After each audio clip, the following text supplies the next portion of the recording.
হাইলাকান্দির civil hospital বানানি হইল নি না মুর্দাগর বানানি হইল আমরা নিজেও বুঝতে পারি না। কয়েকদিন বাদে বাদে হাইলাকান্দি সিভিল হসপিটালের মাঝে এমন এমন এক ঘটনা হয়, ঘটনা দেখার পরে নিজেও নামাতিয়া পারি না।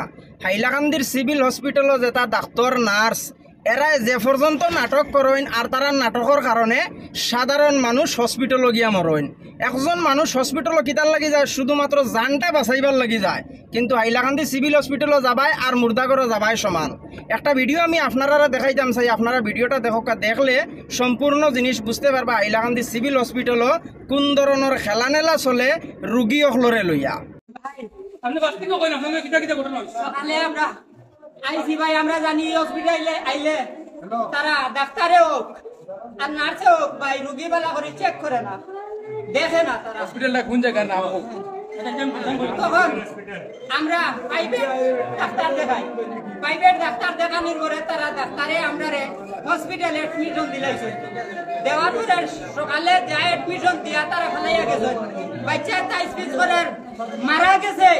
এর আগ পর্যন্ত আমি 5-6 বার তারা গেছি সিস্টার হকলোর গেছে, তারা গেম খেলাই দিয়া মোবাইল দিয়া, কিন্তু তারা একটা মানুষ রুগীটা দেখা তাইছে না হয়েছে। তারা সন্ধ্যার পর তারা ইনজেকশন মারতো না, তারা ইনজেকশন সন্ধ্যার পরে মারতো। ভাই ও ওখানে হসপিটাল নি ভাই আর কি দাম দিতে তুমি ভাই কতটুকু করতে হবে আবুল হোসেন ডাক্তার সারে কি যাবো সারে কি যাবো সারে খালি এডমিশন দিছে না। আমি একটা জিনিস কই, তাই সকালে তার বাচ্চা অসুস্থ, তাই বাচ্চা অসুস্থ করে বাচ্চারা লইয়া আইছো, আবার পরে আবুল হোসেন ডাক্তারে তাহলে এডমিশন দিছে। আমরা তো সবেও জানি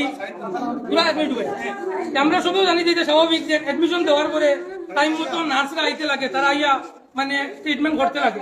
কিন্তু দুর্ভাগ্যজনক আমি কেন বলি, আমরা হাইলাকান্দি একমাত্র হসপিটাল এসকেলা সিভিল হসপিটাল, ও হসপিটালও আনার পরে তাই যখন আবুল হোসেন ডাক্তারে স্যারে তাহলে প্রেসক্রিপশন লিখে দিছে, তখন নার্সের কাছে নিয়ে তাই সাবমিট করছে। করার পরে নার্সের ফার্স্ট অফ অল নিয়ম হইলে বেডও আইয়া পেশেন্টারে ফার্স্ট অফ অল দেখা, তারপর যখন মেডিসিন নাই হসপিটাল অ্যাভেলেবল নাই। আমরা হাইলাকান্দি হসপিটালও আমার জানার মতো 80% ঔষধ হাইলাকান্দি হসপিটালে পাওয়া যায় না।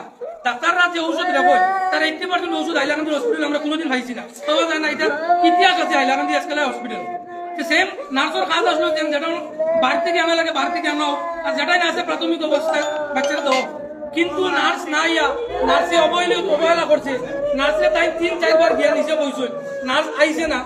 3-4 বার খাওয়ার পরেও নার্স আইছে না। তারা করছে কিনা, তারা সাইবার জন্য মিলিয়া ভিতরে গেম খেলা বিভিন্ন ধরনের অ্যাক্টিভিটি তারা করে, তারা বারবার গিয়ে রিকোয়েস্ট করে, কিন্তু নার্সরা এই ভদ্রলোকদের তারা খুব বেশি অবহেলার চৌকে দেখছেন। তারা মন করছেন যে ভদ্রলোক আসুন কোনো অসুবিধা হইতো না, তারা বারবার এই পেশেন্টারে অবহেলা করছেন। নার্সের নাম আমি তখন মতো জানছি না, জানি আমি নার্সের কই, তারা বারবার অবহেলিত করছেন পেশেন্টরে। তারা মন করছেন যে পেশেন্ট আইসে বাচ্চা আইসে তো লইয়া আইসে এমন সুস্থ, কিন্তু পেশেন্টের কন্ডিশন খুব বেশি সিরিয়াস আসলো, যার ধরুন তারা 8-10 বার গিয়া কইছে, এরপরে কোনো ধরনের নার্স আইসে না। নার্স না হওয়ার কারণে সময় মতো কোনো ধরনের চিকিৎসা না হওয়ায় বাচ্চাটা মারা গেছে। এখন আমার দাবি হইল যে আমরা একটাবার এই ব্যাপারে হায়ার অথরিটি আসেন, তারা লোক আমরা বুঝতাম যে হাইলাকান্দি সিভিল হসপিটালও কিতার লাগি এই ধরনের সমস্যা বারবারও।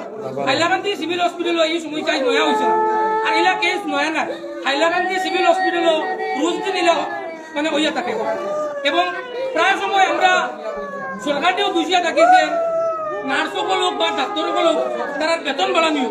কিন্তু আজ আমি একটা জিনিস এই বাচ্চাটা মারা যাওয়ার পরে আমি একটা জিনিস রিয়েলাইজ করছি, যদি এই নার্স বা ডাক্তার তারা বেতন বাড়ানি হইতো সরকারে, তারা পাওয়া মাটি দেখলো না অনেক 15,000 টাকা বেতন পাইয়া একটা নার্সে যদি এতটুকু অ্যাটিটিউড দেখায়, যদি 40,000 টাকা স্যালারি পায়, আপনি ভাবুন একটা নার্সের এবং একটা ডক্টরের অ্যাটিটিউড লেভেল কতটুকু থাকে।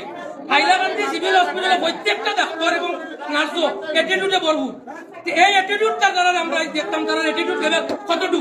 সাধারণ মানুষের অ্যাটিটিউড তারা অ্যাটিটিউড কম না বেশ ওকে দেখতাম আমরা। এই নব্বত আছি যত সময় পর্যন্ত আমরা কোনো ধরনের বিচার হইতাম না, আমরা এই বোর্ডিং থেকে লইয়া আইতাম না। ভিডিওটা দেখার পরে আপনারা এই জিনিসখান বুঝতে পারছেন। আজ থেকে লইয়া 3 বছর আগে আমি হাইলাকান্দি সিভিল হসপিটালের একটা ভিডিও বানাইছিলাম। ভিডিও বানাইতে সময় ও জিনিসখান কইছিলাম হাইলাকান্দির সিভিল হসপিটালের কিছু ডাক্তার নার্স হলে খরণ কিনা এক জায়গাত বইয়া তারা লুড্ডু খেলাইন, ইনস্টাগ্রামও রিলস বানাইন, বিভিন্ন ধরনের নাটক তারা করে। কারণ এই ভিডিওতে আপনারা এই জিনিসখান দেখতে পাইছেন ভিডিওর মাধ্যমে এই জিনিসখানি শুনতে পাইছেন যে নার্স সকলে বইয়া গেম খেলাইতরা মোবাইলের মাঝে। একটা জিনিস আপনারা চিন্তা করো কা, একজন ডাক্তরেও বলার একজন নার্সেও বলা যদি বইয়া তারা মোবাইলত গেম খেলায় তো রুগী অকল খেয়ে দেখতো খেয়ে চাইতো। এটা নার্স সকলের যে পর্যন্ত এটুটেট বাড়িছে এটুটেট শুধুমাত্র সোশ্যাল মিডিয়ার কারণে।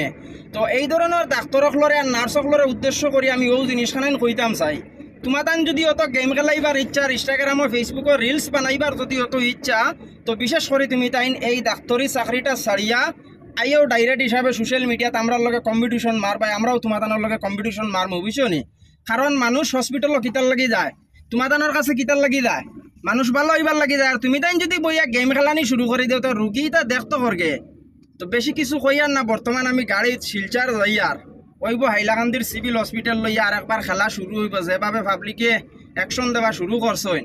আমার মনে ধরার হাইলাকান্দির সিভিল হসপিটাল তাকার থেকে না তাকাও বলা, কারণ কয়েকদিন বাদে বাদে খালি মানুষ মরেন কিতা বেড়ায় মরেন, ডাক্তার ইয়া দেখছে না, নার্সে ইঞ্জেকশন মারছে না, নার্সে ইয়া স্যালাইন লাগাইছে না, কত মানুষ মতরা। গত কয়েকদিন আগে একদিনকুর মাঝে 3টা হরুতা মরি গেলে গিয়া হাইলাকান্দি সিভিল হসপিটালও শুধুমাত্র অক্সিজেনের কারণে। তো হাইলাকান্দির সিভিল হসপিটাল রাখার থেকে ইগান মুর্দাগর বানাই লিলে আমার মনে ধরার ভালো হইব। আপনারা ভিডিওটা শেয়ার করে দিয়ে আরো কিছু মানুষের দেখার সুযোগ করিয়ে দিবা।